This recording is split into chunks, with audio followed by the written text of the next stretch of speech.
बच्चों आज हम पढ़ेंगे सब्जेक्ट ऑटोमोटिव के क्लास +1 के यूनिट नंबर 6 का session number 2 importance of hub greasing and bearing play adjustment. जो हब होती है हमारी, जो पहिए की हब होती है और हमारा जो बेरिंग होता है, उनको जो लुब्रिकेशन जो की जाती है उसकी क्या महत्वता है, वो क्यों ज़रूरी है। तो हमें पता है कि हमारा गाड़ी का पहिया तभी ईजिली मूव कर सकता है अगर वहाँ पे किसी भी तरह का घर्षण ना हो, मतलब किसी भी तरह का फ्रिक्शन जो है वो वहाँ पर ना हो। घर्षण ना हो उसके लिए हम क्या करते हैं, समय पर व्हील हब और जो बेरिंग है उनको हम क्या करते हैं, टाइम पर लुब्रिकेशन करते हैं। उसके बाद है हमारा व्हील हब। अब व्हील हब क्या है हमारा, अब व्हील हब जो है हमारी उस टब एक्सल के साथ, जो हमारा मेन फ्रंट एक्सल है, ये जो मेन एक्सल होता है उसके साथ टब एक्सल जुड़ा होता है, और जो टब एक्सल है वो दूसरी तरफ कहाँ से जुड़ा होता है, व्हील हब के साथ जुड़ा होता है, जो टायरों को दाएं बाएं मोड़ने में सहायता करता है।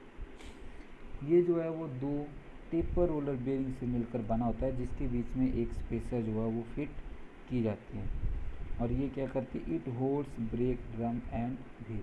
और ये क्या करती है, जो हमारा ब्रेक ड्रम है उसको होल्ड करके रखती है।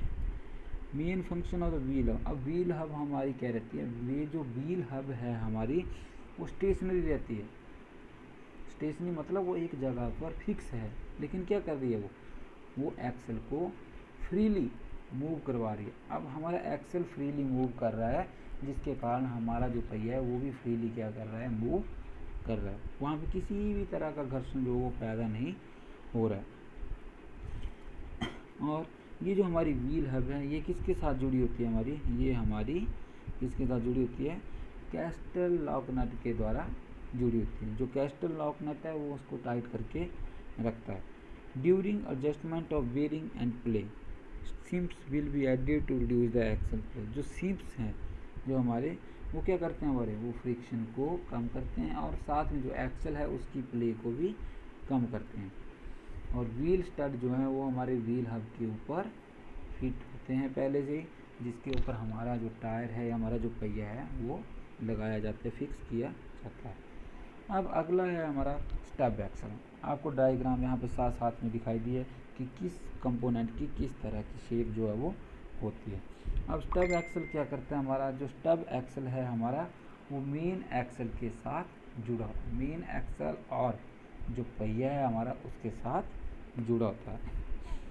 उसके बाद हमारे steps for removing wheel from. अगर हमने व्हील को एक्सल से अलग करना है तो इसके लिए हमारे पास कुछ एक प्रक्रिया है कि हम किस तरह की गतिविधियों को, किस तरह के स्टेप्स को फॉलो करेंगे। तो पहला है हमारा, सबसे पहले अगर हमारी गाड़ी खड़ी है और हम उसके व्हील को खोल रहे हैं, अलग कर रहे हैं, तो हमने क्या करना है, सबसे पहले हमने टायर को लॉक करना है। अब लॉक करने के लिए हम जो है किसी भी लकड़ी के गुटके का प्रयोग कर सकते हैं ताकि हमारा टायर ना घूमे।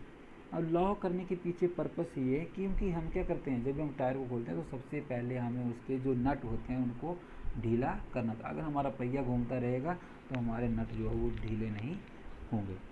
दूसरा है हमारा, अब हम क्या करते हैं, जब हम टायर को या व्हील को लॉक कर लेते हैं उसके बाद हम व्हील स्पैनर की सहायता से क्या करते हैं, व्हील नट्स को लूज करते हैं। और लूज करने के बाद हम क्या करते हैं, गाड़ी को किसी भी जैक या हाइड्रोलिक जैक की या जैक ट्रॉली की मदद से ऊपर को उठाते हैं और हम नट को निकाल कर टायर को अलग कर लेते हैं। जब हमारा टायर निकल जाता है उसके बाद हम क्या करते हैं, जैक को भी हटा लेते हैं। अब क्या करना है, remove the grease cup with the help of hammer. अब स्क्रू ड्राइवर के साथ जब हमारा टायर बाहर निकल गया, अब जो भी हमारी हब केसिंग है वहाँ पे हम क्या करते हैं, एक स्क्रू ड्राइवर और हैमर से हल्का हल्का हैमरिंग करके जो है जो ग्रीस कप है हमारा उसको हम बाहर निकाल लेते हैं। जैसे हमारा ग्रीस कप बाहर निकलता है उसके अंदर आपका एक कैस्टल नट लगा होता है। जो कैस्टल नट जो हमारा, उसके बाहर एक स्प्लिट पिन लगी होती है। तो सबसे पहले हम क्या करते हैं, प्लायर से या किसी भी इंस्ट्रूमेंट से उसको सीधा करके हम स्प्लिट पिन को बाहर निकाल लेते हैं, और फिर हम क्या करते हैं, कैस्टल नट को खोल कर अलग कर लेते हैं।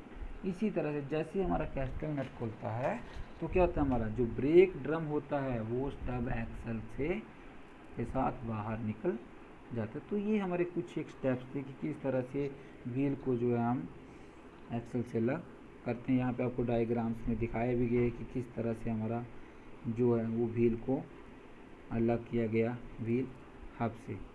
उसके बाद है steps for cleaning the wheel bearing. जो हमारा बेरिंग होता है, ये देखो यहाँ पे गाड़ी में जो बेरिंग यूज़ किया जाता है व्हील हब में, वो हमारा टेपर रोलर बेरिंग होता है। तो इसको खोलने के लिए हम क्या करते हैं, पहले तो हम बेरिंग को बाहर निकाल लेते हैं एक्सेल शाफ्ट और हब से।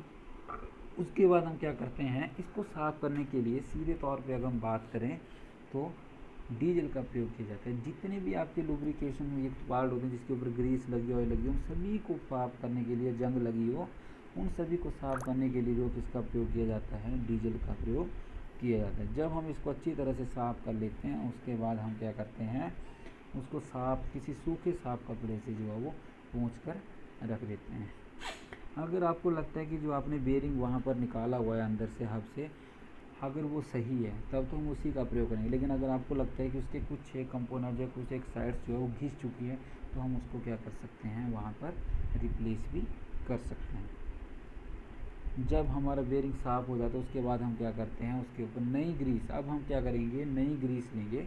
नई ग्रीस लेने के बाद उस कप को, जो हमारा बेरिंग है उसको भी अच्छी तरह से लुब्रिकेट करेंगे, और जो हमारा ग्रीस कप है उसको भी प्रॉपर अमाउंट में जो है वो फिल करेंगे। और फिल करने के बाद उसके अंदर हम क्या करेंगे, जो हमारा टेपर रोलर बेरिंग है उसको एडजस्ट कर देंगे, उसको फिट कर देंगे। और उसके बाद कैस्टर नट को टाइट करके उसके बाद स्प्लिट फिन को भी फिक्स कर देंगे। यहाँ पे डायग्राम्स में आपको दिखाया गया है कि बिफोर वॉश जो हमारा बेरिंग था वो किस सिचुएशन में था, किस पोजीशन था, लेकिन जब हमने उसको साफ़ किया डीजल की सहायता से तो हमारा देखो किस तरह से वो हो गया। अब लास्ट में हम बात करेंगे सावधानियाँ, कि सावधानियाँ हैं जो हम कुछ एक सावधानियाँ हमें बरतनी पड़ती है जब भी हम व्हील हब या व्हील बेरिंग वगैरह को ग्रीस कर रहे हैं, उसको खोल रहे हैं।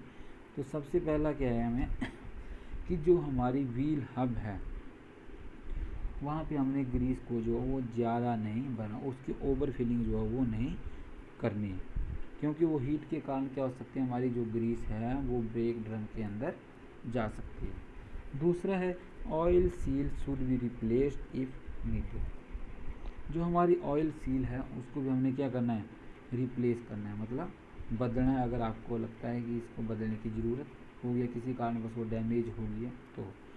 तीसरे है to allow the free movement of wheels and no play the castor nut should be first tighten. अब हमारा व्हील जो है वो फ्रीली रोटेट करे, वहाँ पर किसी भी तरह की कोई भी प्ले ना रहे, किसी तरह कोई साउंड ना रहे। जो हमारा कैस्टल नट है वो स्पेसिफिक अमाउंट ऑफ टॉर्क पे जो है वो टाइट होना चाहिए। जब हमारा कैस्टल नट पूरी तरह से टाइट हो जाता है उसके बाद वहाँ पर उसके बाहर स्प्लिट पिन को उसमें अच्छी तरह से फिक्स करना चाहिए। और लास्ट हमारा grease cup should not be over filled. जो हमारा ग्रीस कप है उसको ज़्यादा नहीं भरना है, जितना उसका लिमिट है कि इतना तक इसको भरना जाना चाहिए उतना ही इसको भरना है। धन्यवाद।